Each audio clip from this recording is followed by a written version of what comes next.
আবার একটা নতুন ব্লগে সকলকে স্বাগত জানাই। আর আমি এই মুহূর্তে আর এই যে মাইকগুলো সেট করা হয়েছে এগুলো কিন্তু তখনকার দিনে থিয়েটারে ইউজ করে দেখতে পাচ্ছি। তখনকার মানে পুরানো দিনে দেখো ওনাদের হচ্ছে মাতৃ প্রতিমা, খুবই সুন্দর। হ্যালো বন্ধুরা, welcome to my channel. Kolkata পুজো পরিক্রমা 2024-এ আবার একটা নতুন ব্লগে সকলকে স্বাগত জানাই। আর আমি এই মুহূর্তে রয়েছি হাতিবাগান নবীনপল্লী ক্লাবে পূজা প্রাঙ্গণে। আর এবছর ওনাদের থিম হচ্ছে থিয়েটার পাড়া। রাধাকৃষ্ণ স্ট্রিটের যে থিয়েটার পাড়া ছিল সেটাই ওনারা পূজা মণ্ডপের মাধ্যমে ফুটিয়ে তুলেছেন। প্রথমেই তোমরা দেখলে মতি বিনোদিনীর ছবি রয়েছে, যিনি ছিলেন থিয়েটারের একজন ভালো অভিনেত্রী।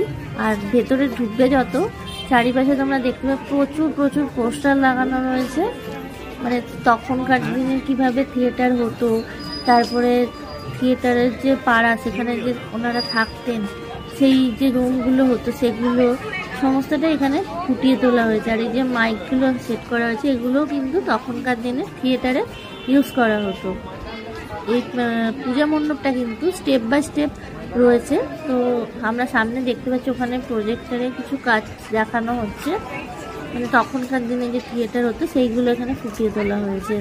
ভীষণই সুন্দর লাগছে, ওনাদের চিন্তা ভাবনা খুবই ভালো। ওনাদের যে থিমটা রয়েছে থিমের সঙ্গে কিন্তু আলোকসজ্জাটাও ভীষণ সুন্দর। পরের স্টেপে আমরা চলে এসেছি, আর এখানে দেখতে পাচ্ছি তখনকার মানে পুরানো দিনের যে অভিনেতারা ছিলেন ওনাদের কিছু পিকচারও লাগানো হয়েছে। ভীষণ সুন্দর পিকচারগুলো লাগছে। আর উপরের দিকে যে স্ট্রাকচারটা করা হয়েছে সিলিংয়ে এটাও কিন্তু অপূর্ব সুন্দর লাগছে।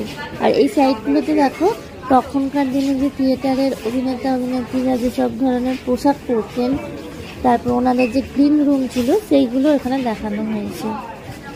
তো ভিডিওটা তোমাদের কেমন লাগছে অবশ্যই কিন্তু কমেন্ট বক্সে আমাকে জানিও। আর যদি ভালো লাগে তাহলে প্রচুর লাইক আর শেয়ার করে দিও। তোমরা অবশ্যই এখানে এসে কিন্তু এই পূজা মণ্ডপটা ভিজিট করে তোমাদের ভালো লাগবে। এখানেও দেখো একটা প্রজেক্টরের কাজ চলছে।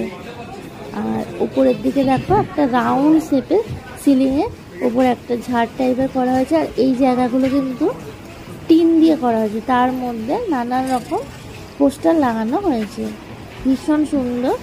আর এই দেখো ওনাদের হচ্ছে মাতৃ প্রতিমা, খুবই সুন্দর। তো ভিডিওটা আমি এখানে শেষ করছি।